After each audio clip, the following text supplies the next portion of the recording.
A igreja celebra no 1º de novembro a solenidade de Todos os Santos, que aqui no Brasil é transferida para o domingo seguinte, para que um maior número de pessoas possa participar das missas de Todos os Santos.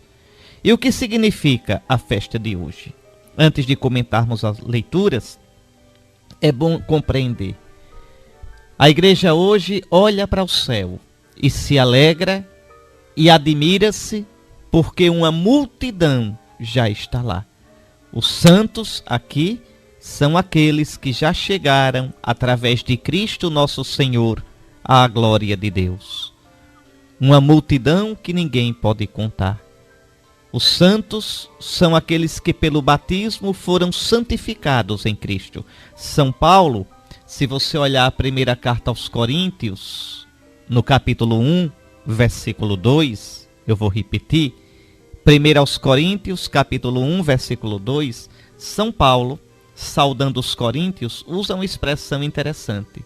A vós que sois santos e chamados a ser santos. Como é? São santos ou são chamados a ser santos? Já são santos ou ainda esperam a santidade? Vamos compreender. Só Deus é santo, só Deus é santo. A palavra santo, kadosh, em hebraico, quer dizer separado, aquele que é diferente de tudo, aquele que está para além de tudo. Imagine este universo enorme, enorme, com tantas galáxias, bilhões de galáxias, com trilhões, quadrilhões de estrelas. Imaginem, pois Deus está para além de tudo. A gente não pode encontrar Deus neste mundo. Aquele astronauta russo, quando pela primeira vez foi ao espaço, Yuri Gagarin, ele disse, não encontrei Deus lá no espaço. Mas Deus não está. Deus não está no espaço. Não adianta. A Escritura diz, se eu for ao norte, não o encontro. Se eu for ao sul, não o vejo. Não. Deus não está entre as coisas. Em tudo, Deus deixa seus rastros. Isso sim. No sorriso da criança, no brotar de uma flor, no céu estrelado, no murmúrio do mar, numa noite de lua aí no sertão. Em tudo a gente pode ver os rastros de Deus. Mas Deus mesmo, não. Ele está para além de tudo.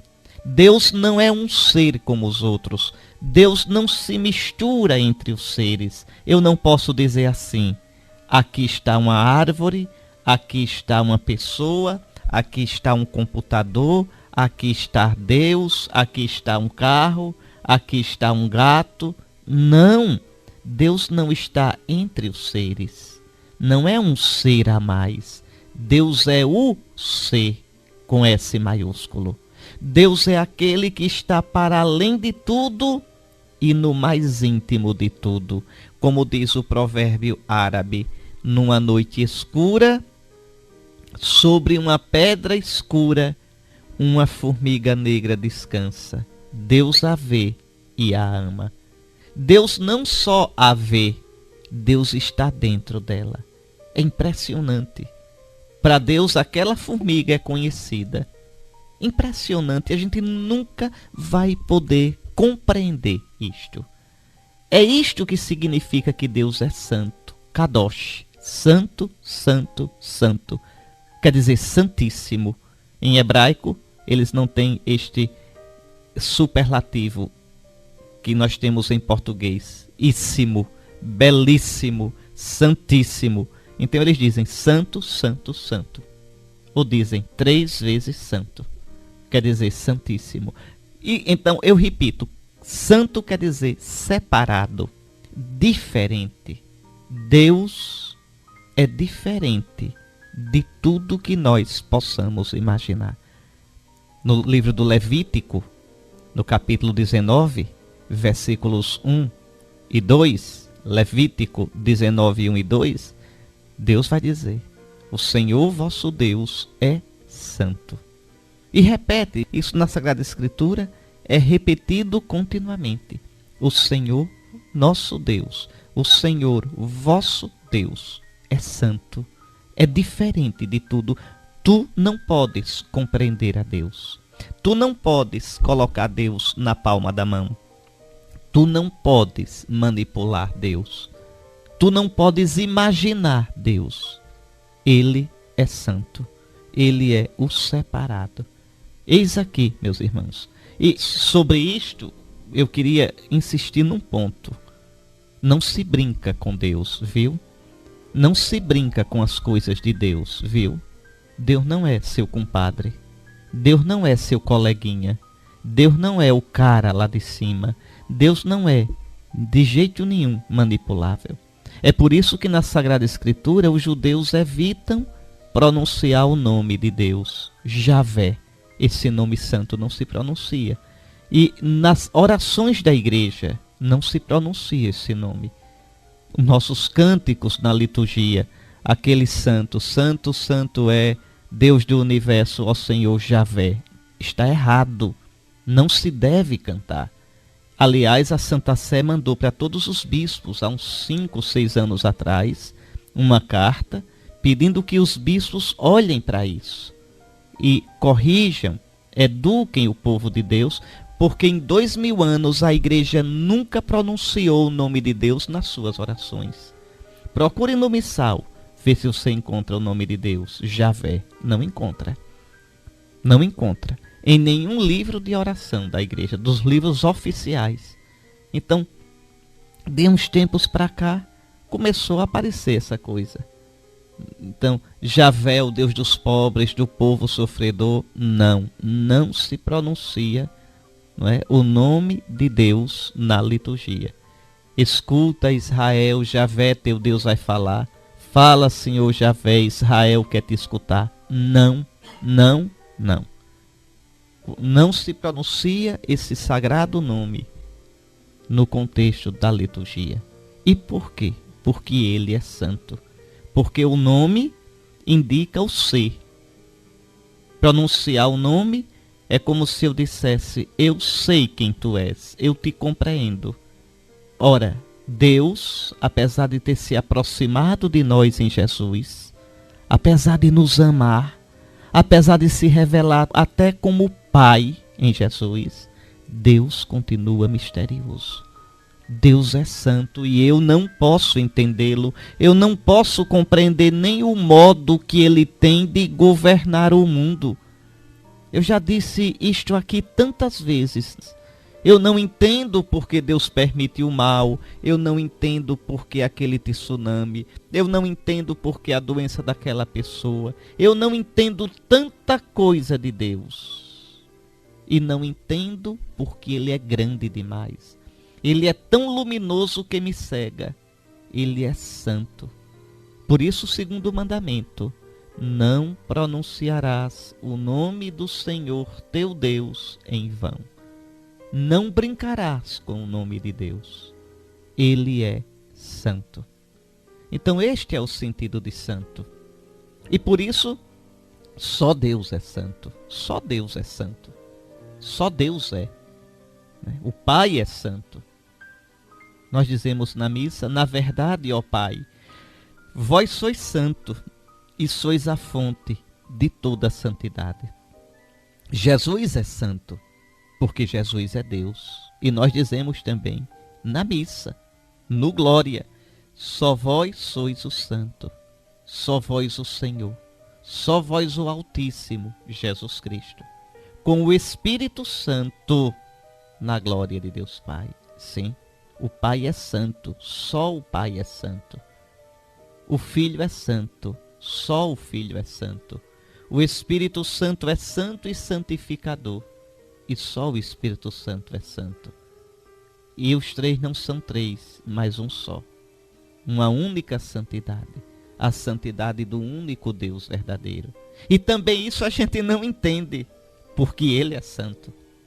Porque ele está para além, para lá, de todo o nosso entendimento. Muito bem, mas se só Deus é santo, como é que a gente ousa chamar alguns de santos? Bom, isso a Sagrada Escritura chama o tempo todo. São Paulo chama os cristãos de santos. O Apocalipse chama os cristãos de santos. Santos não no sentido de Deus. Deus é a fonte da santidade. Deus é santo. Aqueles que são chamados por Deus, aqueles que recebem a graça de Deus, são santificados por Deus. O que é ser santificado? É ser separado para Deus.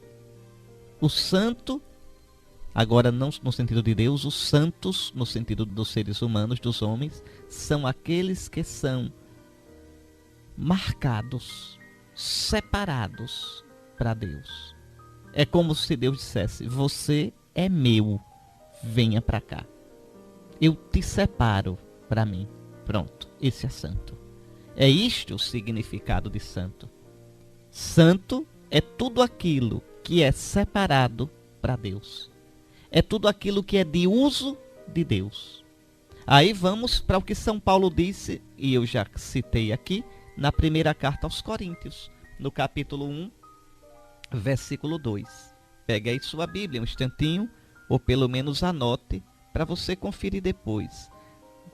São Paulo, na primeira aos Coríntios, capítulo 1, versículo 2. Ele, logo no início da carta, diz: à igreja de Deus que está em Corinto, aos que foram santificados no Cristo Jesus, chamados a serem santos.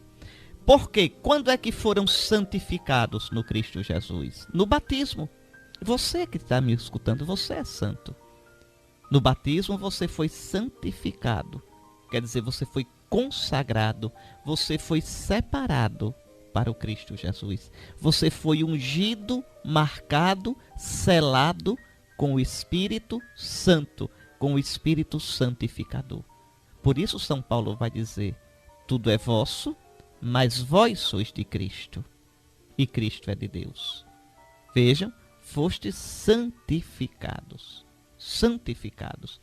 Agora, isso que a gente já é, desde o batismo, a gente deve viver na prática, no dia a dia. Por isso São Paulo diz: olhe, aos que foram santificados no Cristo Jesus, pelo batismo, tá certo? Chamados a serem santos, chamados a viverem de acordo com o que já são. Eu posso ser casado e querer viver como solteiro. Cabra ruim, cabra irresponsável. Casou e quer ter vida de solteiro.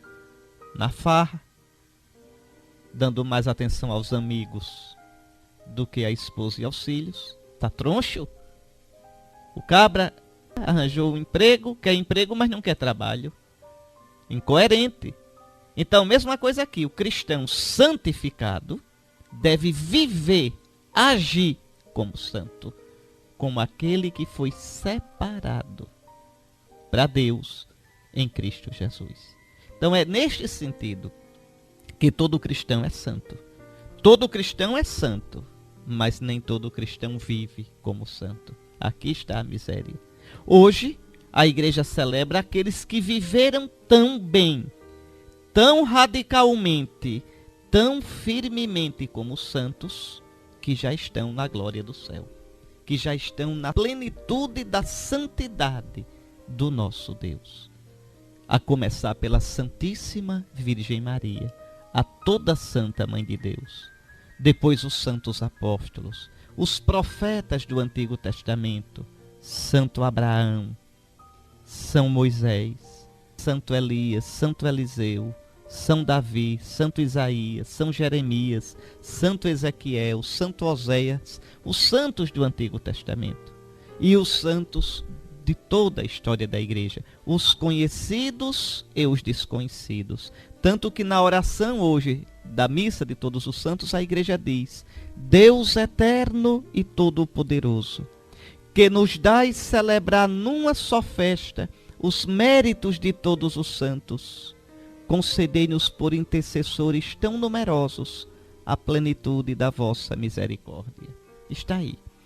Vejam, esta leitura nos coloca vários pontos interessantes, meus queridos irmãos, para que nós pensemos. Primeiro, esse anjo que traz a marca do Deus vivo. Ou seja, traz como uma ferradura em brasa. Traz como um selo. E a marca a gente já sabe qual é. O Apocalipse depois vai dizer. É aquela cruz em forma de T. O Tau, como os franciscanos usam. O Tau é a última letra do alfabeto hebraico. O Z deles é o Tau. E tem a forma de cruz. Ou seja, quer dizer que tudo caminha finalmente para a cruz. Que é na cruz que tudo será salvo. Que tudo será redimido. É esse o significado. Então a cruz, o Tau, é o sinal do final dos tempos. O anjo traz a marca de Deus. E vejam, é dito a ele, não façais mal à terra, está no versículo 3º da leitura de hoje, nem ao mar, nem às árvores, até que tenhamos marcado na fronte os servos do nosso Deus, até que tenhamos separados. Separado. O que quer dizer santo? Quer dizer separado. Santificado. Deus diz, esses são meus. Jesus disse no capítulo 17 de São João, na sua oração final, Pai, por eles, a mim mesmo eu me santifico. Quer dizer, Pai, na cruz eu me separo para ti. Eu me separo dos pecadores, eu me separo do mundo desse mundo, para ser só teu, banhado no sangue da cruz. Por eles, por mim, por você, por toda a humanidade, pelos cristãos, Pai Santo, eu me separo, eu me santifico para ti.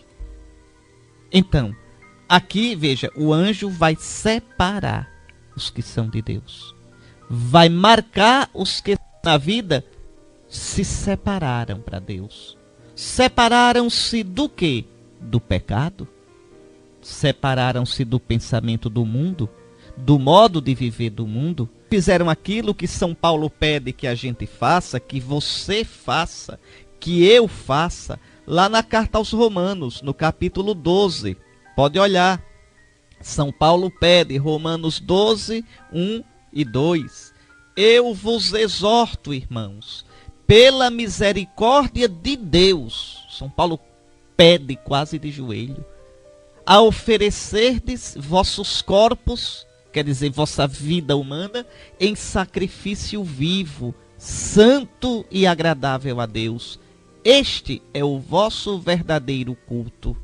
Não vos conformeis com este mundo, quer dizer, não tomeis a forma deste mundo, não façais o que o mundo faz, não vivais como os pagãos vivem. Não vos conformeis com este mundo, mas transformai-vos, renovando vossa maneira de pensar e julgar, para que possais distinguir o que é da vontade de Deus, a saber, o que é bom, o que lhe agrada, o que é perfeito. Estes são os santificados, aqueles que na vida se separaram do pecado. Não é se considerar melhor do que os outros. Não é acusar, nem julgar ninguém, nem fazer cara feia, mas é ser diferente. O santo é o diferente. Por que diferente? Porque resolveu seguir a Cristo. Então vejam, o anjo aqui no Apocalipse vai marcar na fronte os servos do nosso Deus. São os eleitos do céu. Ouvi então o número dos que tinham sido marcados. Quantos se salvaram? Lembram que uma vez um homem perguntou a Jesus: Senhor, é verdade que são poucos os que se salvam? E o que Jesus respondeu? Você se lembra? Se não se lembra, precisa ler mais a Bíblia. Jesus diz: esforçai-vos por entrar pela porta estreita. A porta estreita é a cruz. A porta estreita é a cruz. E que cruz, Dom Henrique? As cruzes da vida, que você deve abraçar unido a Jesus. Então, vejam, são poucos ou são muitos os que se salvam? Olha aqui no Apocalipse. Ouvi o número dos que tinham sido marcados. Olha, a gente agora vai saber o número dos que se salvam. 144.000 de todas as tribos dos filhos de Israel. O Apocalipse divide em dois grupos. Primeiro, os filhos de Israel, do Antigo Testamento, os descendentes de Abraão, segundo a carne. Quantos judeus vão se salvar? 144.000. Só isso? Cuidado, cuidado. O que é que significa isto? Vamos recordar? Israel é o povo de quantas tribos? Quantas tribos tem o povo de Israel? Israel é o povo das 12 tribos. 144.000. Multiplique aí. 12 ao quadrado. 12 vezes 12. 144. Vezes 1.000. 144.000. Quando no Apocalipse você quadra um número, você quer dizer que aquele número é levado à perfeição. E se você multiplicar por 1.000, multiplica pela plenitude, pelo infinito. Ou seja, todo Israel vai se salvar. É isso que o Apocalipse está dizendo. Aliás, a carta aos Romanos, leia o capítulo 9, o capítulo 10, o capítulo 11 da carta aos Romanos. Anote, homem, aí o que eu vou dizendo. Anote para estudar depois, vá. Ao invés de ver a novela à noite. Não ver a novela não. Ao invés de falar mal da vida alheia. Ao invés de ocupar com futilidade. Faça um estudo da Sagrada Escritura.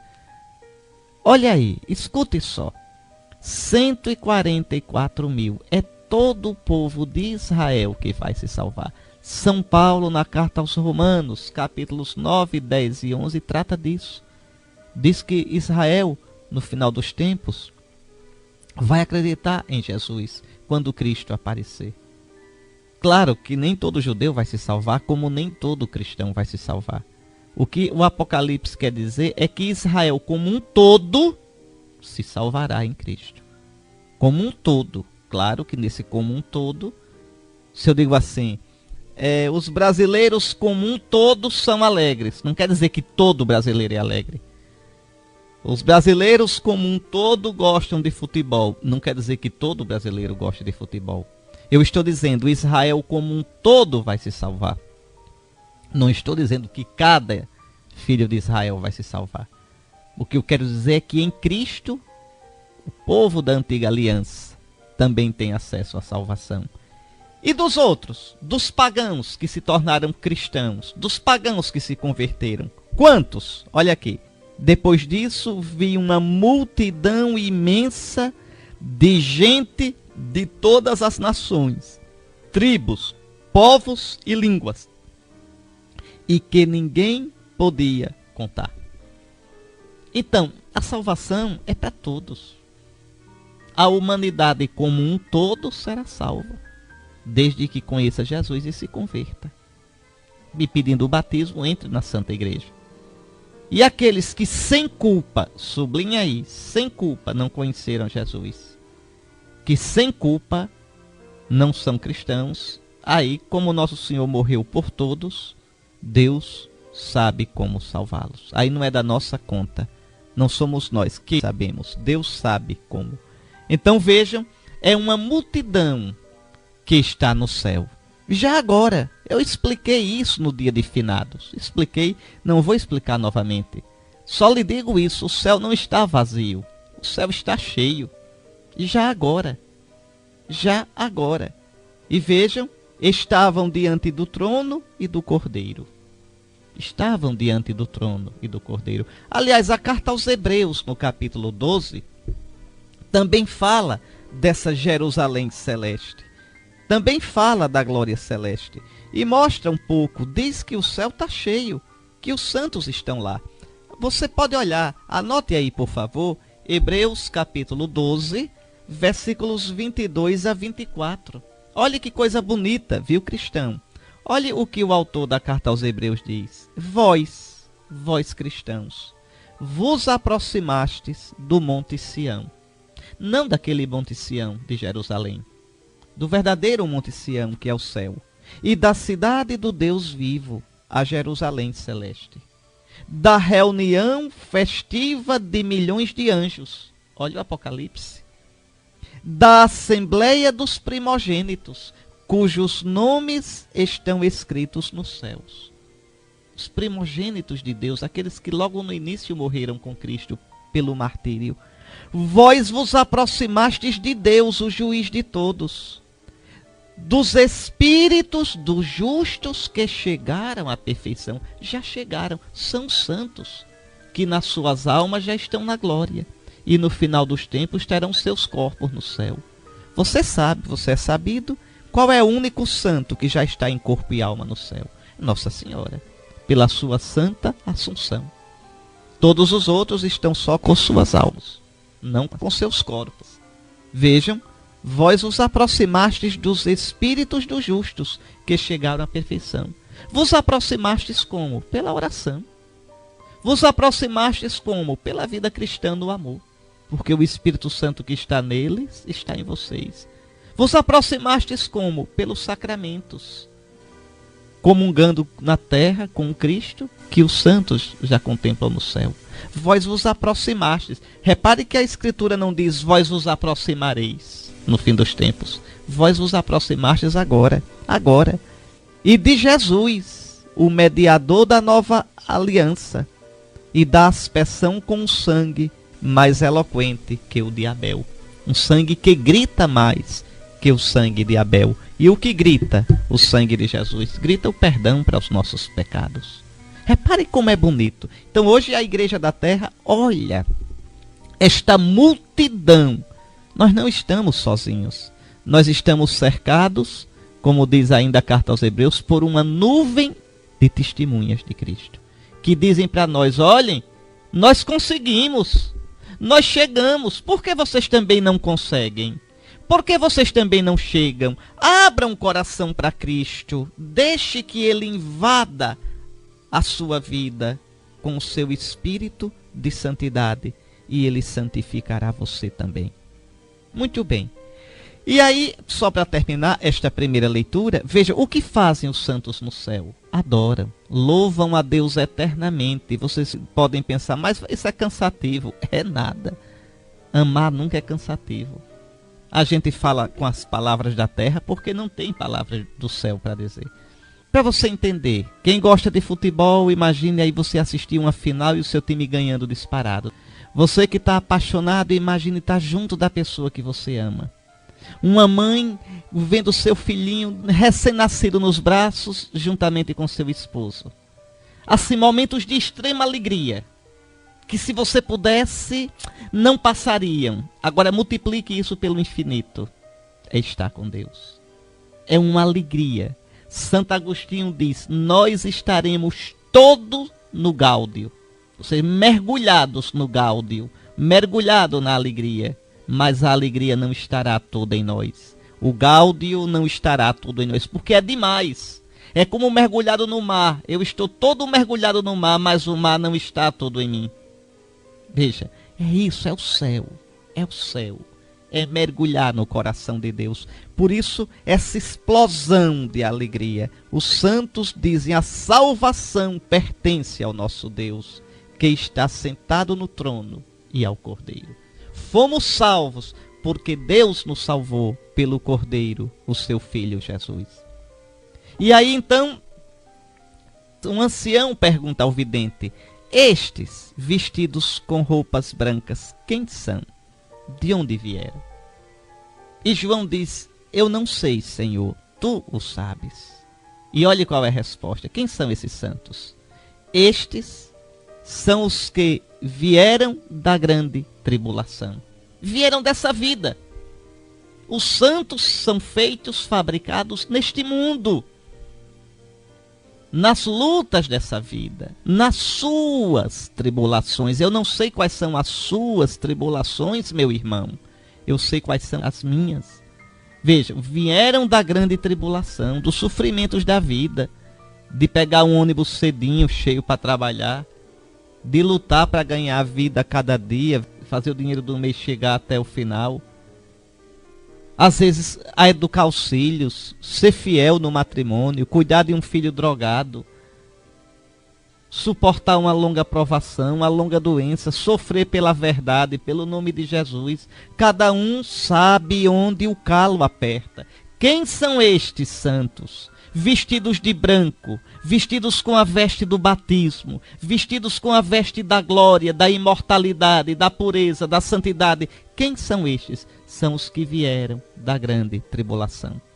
E nunca se sujaram, não? Atravessando a vida sem se sujar?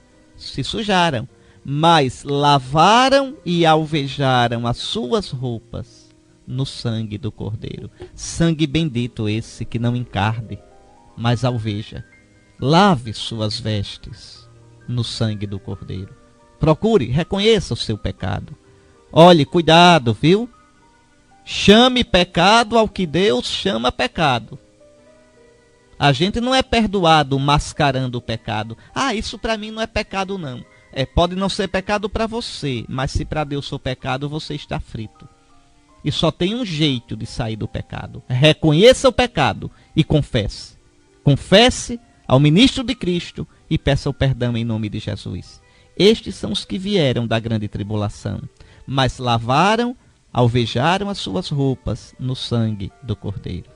Que os santos roguem por nós. Santo Antônio, a Santíssima Virgem Maria, São Francisco, Santa Clara, São Bento, São Bernardo, São Lourenço que morreu na grelha, Santo Inácio de Antioquia, devorado pelas feras, o beato João Paulo II, que não descansou pregando Jesus, a beata Teresa de Calcutá, a beata Dulce dos pobres, tantos santos, Santo Antão, que viveu no deserto na penitência, Santa Catarina de Sena, analfabeta que é doutora da igreja, e dizia: se eu morrer nas estradas aí da Europa, saibam que morro de amor pela igreja. Que roguem por nós, que intercedam por nós. Vamos rezar juntos o Salmo 23, Salmo da missa de hoje. Observe a pergunta do salmista e medite. Quem subirá até o monte do Senhor? Quem ficará em sua santa habitação? Quem entrará no céu, meus irmãos? Essa leitura é muito bonita e resume tudo o que eu disse até agora. Olhe, caríssimos, vede que grande presente. É presente, viu? É graça, a gente não merece não. Que grande presente de amor o Pai nos deu. Qual foi o presente? Sermos chamados filhos de Deus e nós o somos. Ser filho de Deus é ser separado para Deus. É ter nascido de Deus. Não nascido mais para o mundo simplesmente, mas nascido para Deus no batismo. Ou seja, é sermos santos. Então, que grande presente cristão o Pai te deu. O Pai, pelo batismo, te deu a graça de ser santo, de ser filho de Deus, e nós e tu és verdade. Santos chamados a ser santos, tu já és santo. Tu já és filho de Deus, vive como filho de Deus. E aí então o autor diz, olhe, caríssimos, desde já somos filhos de Deus. Desde já somos santos, mas nem sequer se manifestou o que seremos. Sabemos que quando Jesus se manifestar em glória, seremos semelhantes a Ele, porque o veremos tal como Ele é. É verdade. Agora o mundo não nos conhece. O mundo, pelo contrário, olha na igreja aqueles que são incoerentes, aqueles que não vivem o que são, e aí coloca no holofote para difamar o nome de Cristo e o nome dos cristãos. Nada disso. O mundo não nos conhece, porque o mundo não crê. Porque o mundo só vê o superficial. Porque o mundo gosta de colocar holofote no que gera escândalo. Nosso Senhor preveniu, entre vós sempre haverá escândalo, mas ai daqueles por quem vem o escândalo. Então, como também diz, sereis julgados por cada palavra que disserdes. Que a imprensa tenha cuidado. A imprensa não é feita de computador, é feita de gente, com intenções, com interesses, que às vezes manipula as informações. Então, mas não é nada disso que me interessa agora. Interessa-me isto. O mundo não nos conhece, porque não conheceu a Deus. O mundo não nos conhece, porque a santidade que nós já temos nos foi dada no batismo. é uma graça, é um dom, é uma realidade invisível. Desde agora nós já somos filhos de Deus, já somos realmente santos. Mas, quando Cristo se manifestar em glória, então isso que nós somos haverá de se manifestar também. Então sim, quando Cristo, nossa vida, aparecer, seremos semelhantes a Ele, porque o veremos tal como Ele é. Seremos semelhantes a Ele na nossa alma logo após a morte e no nosso corpo no fim dos tempos. E aí o autor sagrado diz, quem espera nele se purifica. Ou seja, quem vive nesta certeza, quem vive nesta esperança, faz da vida neste mundo semente de eternidade. Oh, meu irmão, você só tem uma vida. Olhe, não existe reencarnação, não. É só esta vida. Viva bem, para que ela possa ser semente de céu e não semente de inferno. Viva bem a sua vida. Quem é que vive bem? Vive bem quem vive em Jesus. Vive bem quem se abre para Jesus. Vive bem quem vive no amor de Jesus. Vive bem quem vive a santidade que recebeu no batismo. É isto que São João está dizendo. Pense nisso. Você é santo, você é filho de Deus. Viva como santo, viva como filho de Deus, para que o mundo creia de verdade e, crendo em Jesus, tenha a vida eterna. Está aí, meus irmãos, no Evangelho de hoje, as bem-aventuranças que a gente conhece tão bem, tão bem. E por que a igreja coloca hoje essas bem-aventuranças? Porque elas resumem o espírito do Santo Evangelho, o espírito daquilo que Jesus quer dos seus discípulos. Jesus sobe ao monte.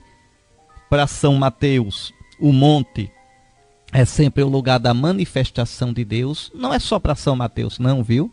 É para a Sagrada Escritura toda. Eu levanto os meus olhos para os montes, diz o Salmo 120. De onde pode vir o meu socorro? O meu socorro vem do Senhor que fez o céu e a terra. É no monte que Deus se manifesta a Moisés. É no monte que Jesus é transfigurado em glória. É no monte que Jesus entrega a sua vida. É no monte que Jesus se despede dos seus discípulos. Então o monte, na Bíblia, sempre significa o lugar de encontro com Deus. Melhor ainda, o lugar da manifestação de Deus. Jesus sobe ao monte e se senta como um mestre.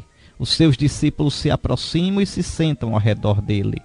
Ele é o mestre, é o próprio Deus, é o novo Moisés que vai ensinar o caminho da vida.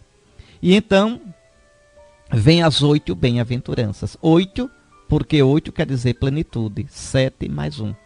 É a plenitude consumada. Ora, a gente podia resumir. As bem-aventuranças, na verdade, são uma só.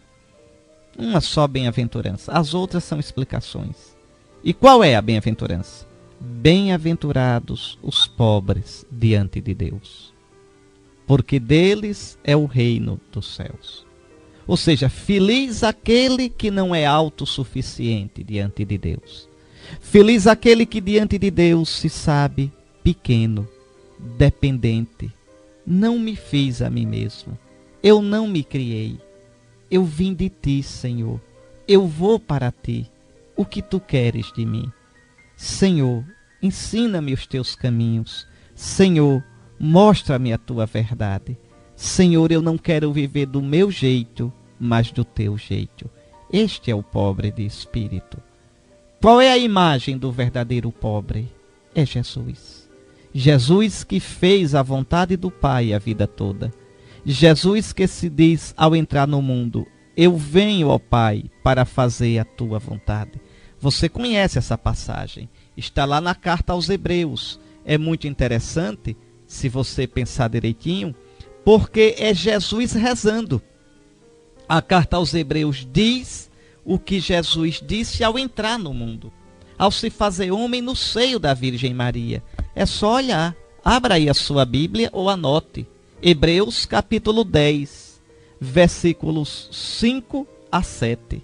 Repare como Jesus é pobre. Ao entrar no mundo, Cristo declara. Quando Nossa Senhora diz, faça-se em mim Aí lá na glória, Cristo declara: não quiseste vítima nem oferenda, mas formaste um corpo para mim. Não foram do teu agrado holocaustos, nem sacrifícios pelo pecado. Então eu disse: eis que eu vim, ó Deus, para fazer a tua vontade, como no livro está escrito a meu respeito. Jesus é o pobre, nunca se poupou, nunca buscou nada para si, sempre buscou a vontade do Pai. Entrou no mundo obediente ao Pai, entrou no mundo rezando e saiu do mundo rezando. Pai, nas tuas mãos entrego o meu espírito. Porque Jesus foi totalmente pobre, o Pai reinou nele. Quem olha Jesus vê o Pai reinando. Quem me vê, vê o Pai. Pronto. Bem-aventurados os pobres de espírito, porque Deus reina neles. Deles é o reino dos céus. Veja que coisa interessante. Entrar no reino é deixar Deus reinar na gente. Todas as outras bem-aventuranças são explicação dessa. Quem é pobre se coloca aflito pelos aperreios da vida, experimenta a aflição de não estar ainda na glória, de estar longe de Deus, mas sabe que será consolado por Deus. Experimenta já na terra o consolo de Deus e será consolado no céu.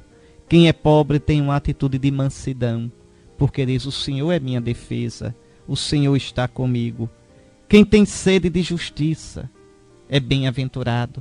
O que é a sede de justiça? Não é qualquer justiça não, viu? Não é sair protestando com a faixa aí não. A justiça é a justiça do rei, né? A santidade. Na Bíblia, justiça é primeiramente santidade. Feliz quem tem fome e sede de justiça, porque vai ser saciado um dia no céu, porque verá o triunfo de Deus. Bem-aventurados os misericordiosos. São pobres, experimentaram que Deus é misericórdia, e por isso derrama a misericórdia sobre os outros, e experimentarão ainda mais a misericórdia de Deus. Bem-aventurados os puros de coração, quer dizer, os que olham tudo sem maldade, os que olham tudo de modo como Deus olha.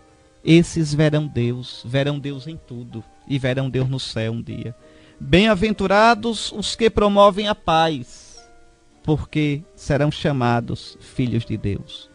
A paz que vem do céu, a paz que Cristo dá, que não é a paz almofadinha, flor de laranja não, às vezes é uma paz na guerra, mas a paz verdadeira do respeito pelos outros, a paz verdadeira de ter presente que o outro tem a dignidade de filho de Deus, que é amado por Deus.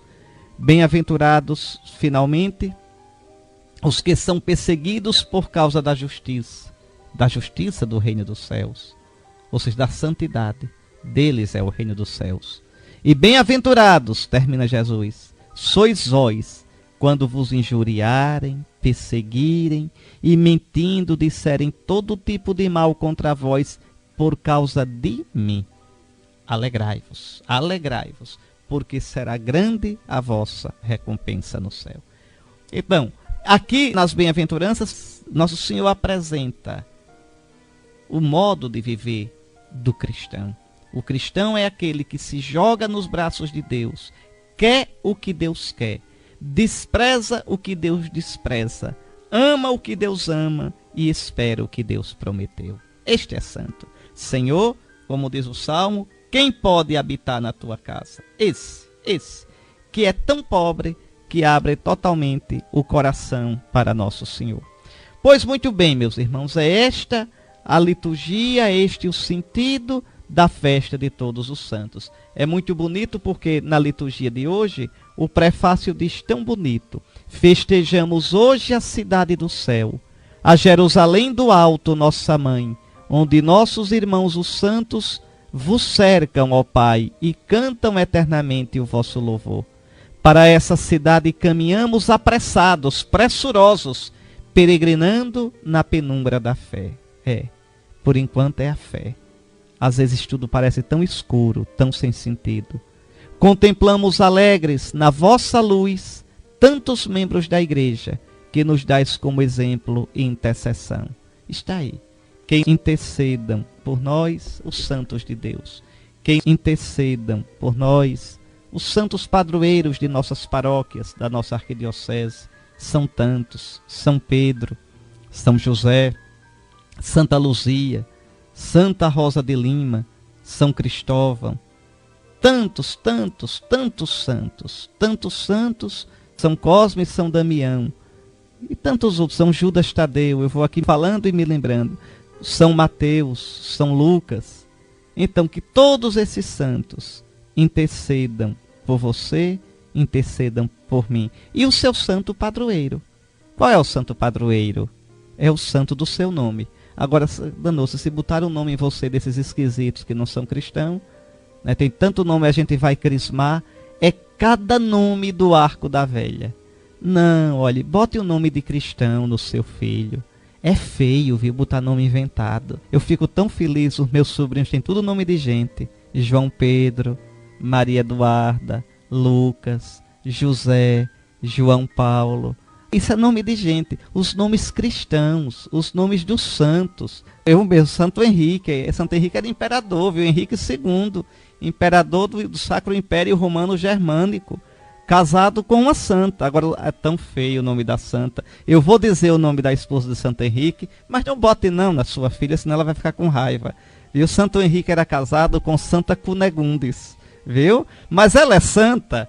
Pode ter um nome feio, mas está no céu. E você pode ter um nome bonito e não ir. Então vejam, coloque o nome de santo. Interessante, eu acho tão bonito. Na Itália, as folhinhas todinhas vêm cada dia com os nomes dos santos daquele dia. 3, 4 santos daquele dia. Porque os italianos têm essa mania. O menino nasceu naquele dia, quais são os santos de hoje? Escolhe um nome daquele e coloca. Aí sim, que coisa bonita você saber que tem um dia onomástico. O meu santo é no mês de julho. Então, lá no dia dele, 13 de julho, eu celebro a missa de Santo Henrique. E quero ir, eu não fui ainda, visitar o túmulo dele. Está em Bamberg, na Alemanha. Se Deus quiser, antes de morrer, eu irei venerar o túmulo do meu padroeiro, que eu tenho certeza que reza por mim no céu. Então, coloque, viu, o nome do santo no seu filho. Não coloque esses nomes estrambóticos, não. E o seu padroeiro, o santo seu padroeiro, que ele hoje rogue por você. Muito bem, meus queridos irmãos, estamos terminando com a graça de Deus e a intercessão de todos os santos e santas do Senhor. Que nosso Senhor abençoe vocês, tenham uma boa semana. O Senhor esteja convosco. Abençoe-vos o Deus Todo-Poderoso, Pai, Filho e Espírito Santo. Fique em paz.